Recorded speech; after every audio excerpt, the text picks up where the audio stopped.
All right, so hopefully now that was smooth enough for everyone to get through, and welcome everyone, and hello again, Lily. Thank you for joining us, and thank you for the CIP talk. That was wonderful. And just to remind folks that we are recording. If you have questions, you can feel free to type them in the chat, and we will pick some of those up as we go. Also know that this interview will be posted along with the CIP talk in the same place. So if you want to watch the talk again, or if it hung up a little bit for you, or if you want to take a look at this, it will be there for you to take a look at. I want to start, Lily, just with a question, if you don't mind, about what inspired you to do this work. I think some folks maybe listening to your story would think, why in the world would you possibly want to come back and be involved with this system again, right? So I'm curious about that a little bit. What has inspired you to kind of come back and step into this work? Well, first I want to thank everyone for being here today and taking the time to listen to my talk and to keep learning more about how we can make the foster care system a better place together. Thank you, Tim, for having me. And okay, so I kind of knew I wanted to work on social justice before I was even an adult. I saw the injustices while I was still in middle school and high school, and got involved in social justice work in trying to help in my own community where I grew up in Berkeley. And I worked on like policies around my school and trying to make things better for other classmates. And it kind of in college, I was trying to figure out what I wanted to do. And I interviewed teachers and social workers and lawyers. And I actually got the privilege to intern at the ABA Center on Children in the Law. And I was like, ooh, these lawyers are different than other lawyers. They're writing the rules. They're like proposing bills and model language. And it kind of built on my my talk there about being a board game strategy person and wanting to write the rules to make things better and more equitable for my siblings and foster siblings and community. So Great, thanks.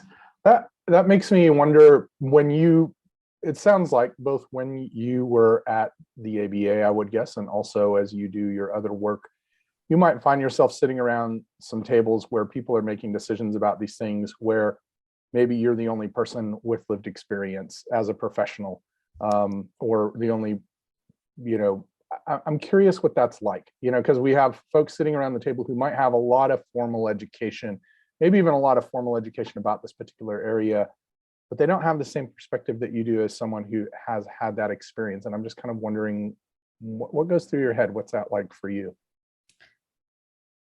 Well, I'm not alone in this. And I think people can analogize being the only person in the room with a particular experience. A lot of people I know who grew up in the foster care system might be the only person in a board meeting in their office who works on child welfare. And they might be a social worker and they're the only social worker who grew up in the system. Or they might be a lawyer and they're at an advocacy group and they're the only lawyer with lived experience. So I'm not the only one experiencing this. And then others who've had similar experiences in the juvenile justice system or the unhoused systems, being professionals in the field that we come from can sometimes be isolating. There's assumptions made about us and our intellect and our abilities and our professional standing that we can't undo once people know. And then there's also this frustration that comes from seeing decisions being made that could be harmful, that come from a good place, but could be harmful. And there are times when really well-meaning, really intellectual, like smart, caring people will come up with ideas for how to improve the policies that affect children and youth without actually engaging those children and youth. And as a person with lived experience, seeing those like well-intentioned policies causing harm can be really hard.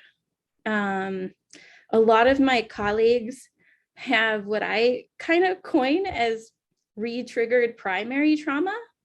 I've seen people working in the system when they see injustices happen before their eyes that are similar to the things that they experienced while in care or members of their family experienced while they were in care, having panic attacks, having their heart rates rise, having to take medical leave, having to take time off. There are a lot of amazing advocates who, when they see the same thing happen years later, are triggered by it while they're professionals. And it's happened to me, and it's happened to pretty much every amazing professional that I know with lived experience. At some point in our career, we've been confronted with things that we see as injustice before our eyes. Yeah. Do you have thoughts about how as professionals in the system, we might be supportive of those who are colleagues, quite frankly, who have lived experience? Are there particular ways or things that we could do to be supportive of them so that we either minimize the impacts that you're talking about, or we make sure that that those impacts are as small as possible in terms of the negative, and kind of accentuate the positive also on the same side there? How do we be supportive of that kind of environment? Great question. I really appreciate that. So a lot of this has to do with asking and not making assumptions. So I've had people with lived experience walk into a professional job situation and make mistakes because they hadn't had an office job before, and they were being penalized for the unsaid rules that their colleagues already knew. I've also seen people with lived experience who had plenty of office jobs walk into a job and be talked to in a patronizing manner and assume that they didn't know what was going on and how to engage in an office atmosphere. So at the start of careers, really figuring out where somebody's at and meeting them there. So they might be way advanced in one area and know much more about the court system, having lived in it, than their colleagues in their social work field, who are like first year social workers who haven't been to court before. But they might not have a different experience and might need training and support in that area. But every single individual is a different individual and needs something different. So that's on the front end. And then on the back end, most of the triggers happen when we see injustices in how policies are playing out, and the people making the decisions not thinking about the consequences for children and families and not listening. So a lot of this has to do with really empathetic listening and empowering those in your offices to be in decision-making roles, to be able to promote in their careers and have a say in what happens, not to have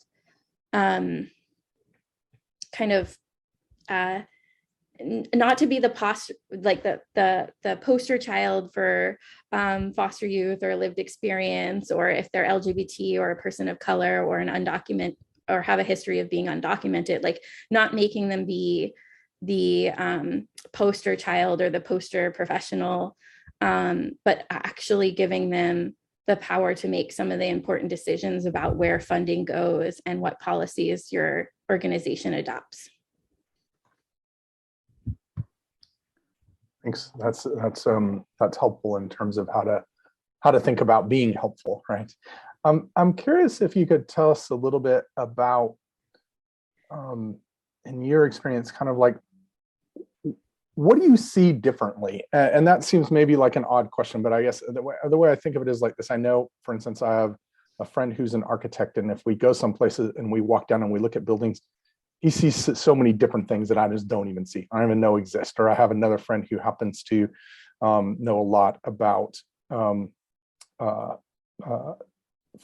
plants in the wild. And when we go hiking, it's a totally different hike than if I would go on my own, because I just don't even see stuff.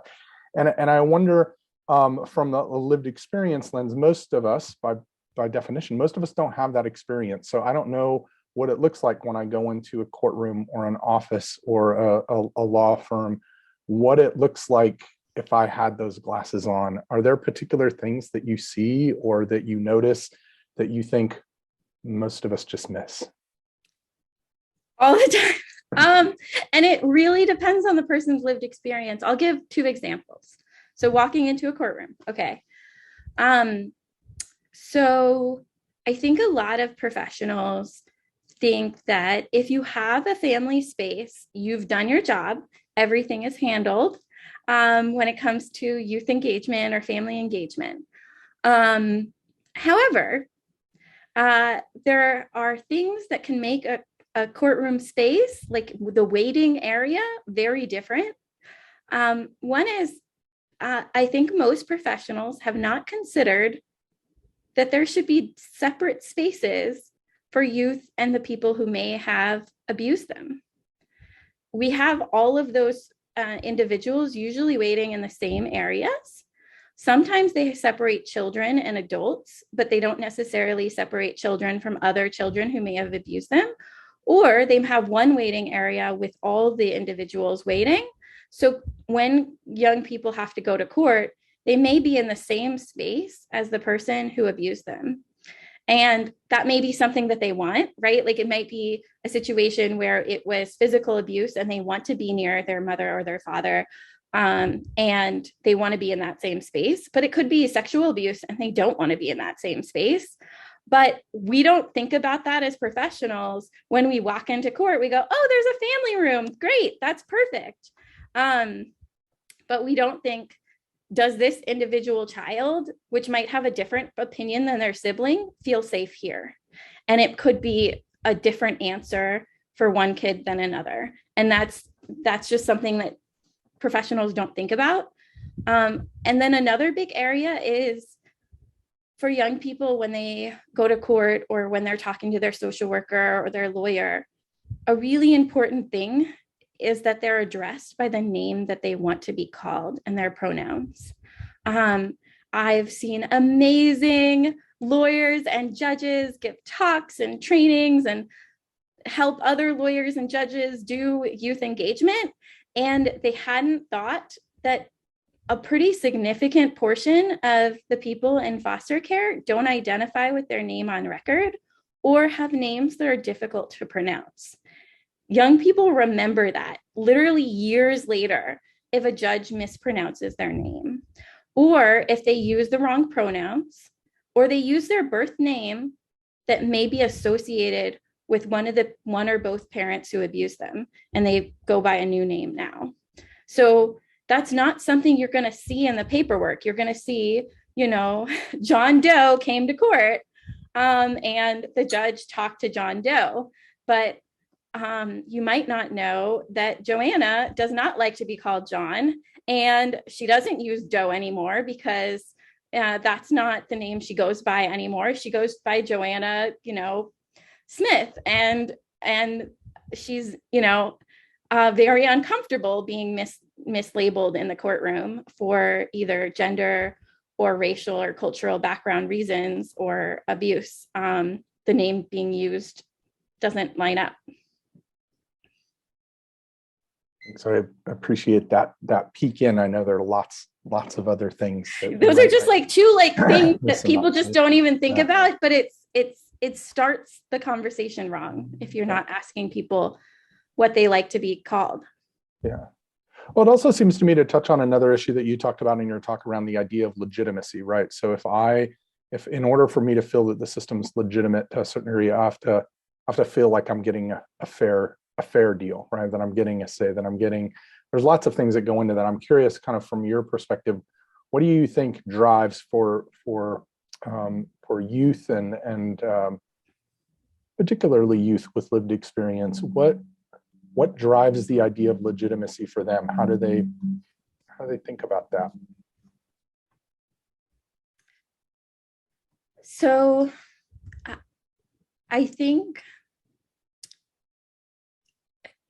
more so now than in recent history, but I'd say over time, there are a lot of periods in our country's history where our courts have not reflected the needs of communities on the ground. And sometimes more than other times, we recognize that there are disconnects between what's happening in courtrooms across the country and what's happening in communities and what needs to happen. So when I talk about legitimacy, I'm talking about the rule of law from like the nerdy legal perspective of, do we have laws on the books that we enforce and that somehow reflect justice? And whether you're looking at women's rights or LGBT rights or people of color's rights or foster youth rights, I think that there's a growing awareness of what's being left out of court decisions, and how young people in care and their families aren't always getting getting a good deal in this system. And I think that there's a healthy debate going on about whether or not the whole system needs to be replaced or reformed or improved. And I think there's frustration at where it's at right now. And you can debate whether or not the system needs to be completely overhauled or reformed. But I don't know if anybody thinks that this system as it is today is always doing right by each child and family that's being served, or even the majority.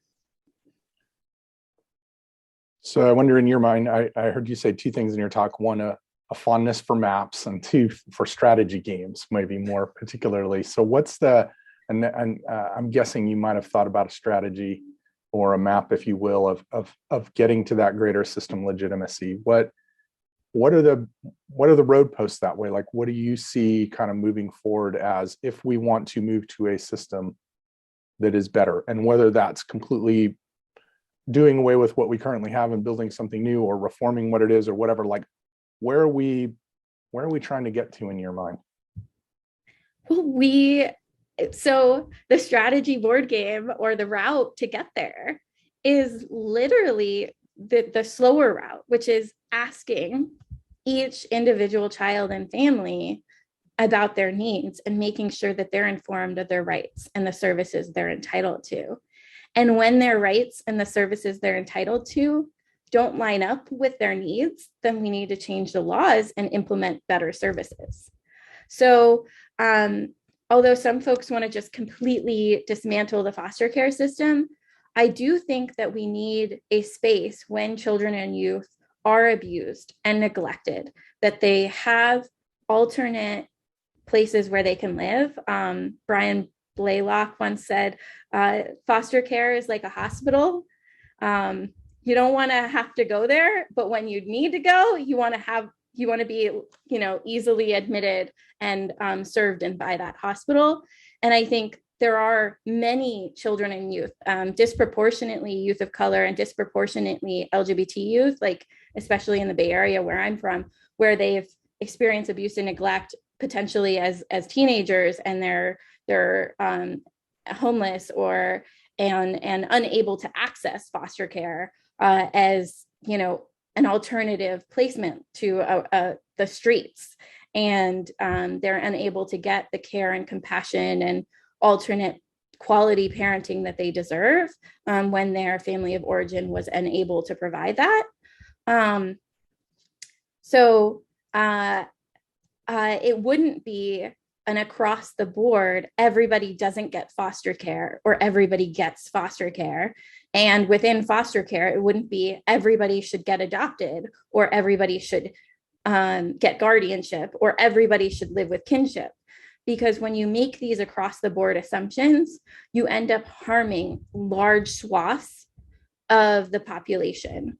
I've worked closely with amazing people with lived experience in the systems who've had fantastic adoption homes and who've had horrible adoption homes, who've had fantastic stories of reunification and who've had horrible stories of reunification, and everything in between, living with relatives who were like their second mom or their auntie or their grandmother who took them in and it worked out, or living with relatives who then abused them again and took their check and left them for nothing.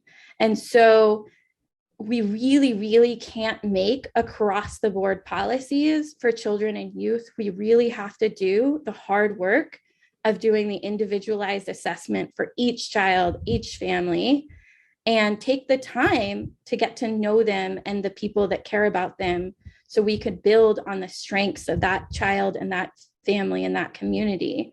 It's a way harder job than passing a law that just applies to everybody and treats everybody the same. Thanks. I appreciate that, and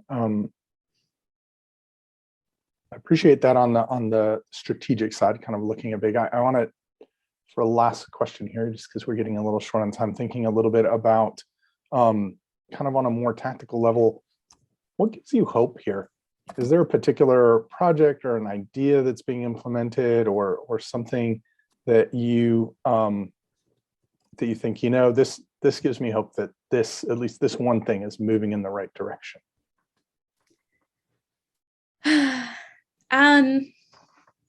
So what gives me hope is that every year when I go to conferences with lawyers and social workers, there are more people with lived experience. And when it started, I might be the only person on a panel or in a presentation with lived experience. And now we have not only more professionals, but more awareness of lifting up those professionals' voices and including them in the decision-making processes.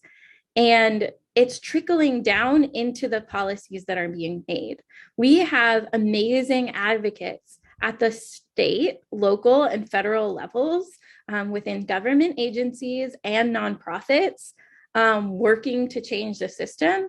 And they're subtle things. They appear to be subtle things, but they actually add up to pretty major changes over time. So we have more responsive systems. You see more and more foster youth ombudspersons offices popping up where young people can learn about their rights. And we have more bills of rights on the books in states. And we have more youth advisory councils and alumni or lived experience councils. I think that there's a growing understanding that the system can't be making decisions about the community without the community's input. So that's extremely exciting for me. I'd also like to say there are a few people who've been putting in the chat positive comments and their own connection as people with lived experience in the field. And I'm so grateful you're here.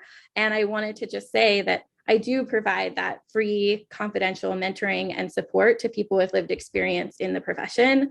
And I put my email in the chat, and you can also Google and find me. I'm also going to be sharing a resource, both on the website, but also in the chat, of youth engagement articles for folks who want to know more about this field. I'm gathering more and more information about youth engagement in court and citing to the research in the work that I do. So if you want to move this work forward in your jurisdiction or your organization, I'm here to help. Thanks, Leah. I appreciate that. We have one question in the chat, and we're getting short on time, but I just want to make sure let's pick this up before we go. So the person asks, what do you suggest to involve youth who are struggling the most to get their input besides the things you highlighted in your presentation. So what? Oh, okay. Yeah. So you have to meet people where they're at. So let's say you have a young person who is who's been through a lot of placements over the last year and maybe experiencing behaviors that are combative, or they've been struggling in school or with their caregivers. I wouldn't just bring them to court and ask them to talk. I would have multiple meetings before court that don't feel like meetings, that are like taking them out for food and going for a hike or a walk or playing their favorite video game with them and being like, hey, have you seen your siblings recently? Do you want to? Is there anybody you used to live with or you knew before you moved that you haven't seen in a while from your church or your school that you want me to find? And I kind of start with, who are the people that care about this person, and do some family finding or some extended family, find that village for that kid and see who they haven't connected with recently. And how can we get a network to support that person? Oftentimes these combative or like troubled, difficult kids are just going through a hard time, and the professionals in their lives think that they're the only ones. They think they're the only person that cares about that young person, but often there are multiple adults that care about that young person, but they haven't been connected to each other. So there might be somebody at school and somebody at their temple and somebody at their sports team that just haven't connected to each other, and they're not, that young person's not alone, but they don't have a team. So it's really finding that team and supporting that young person. Yeah. Great. Thanks, Lee.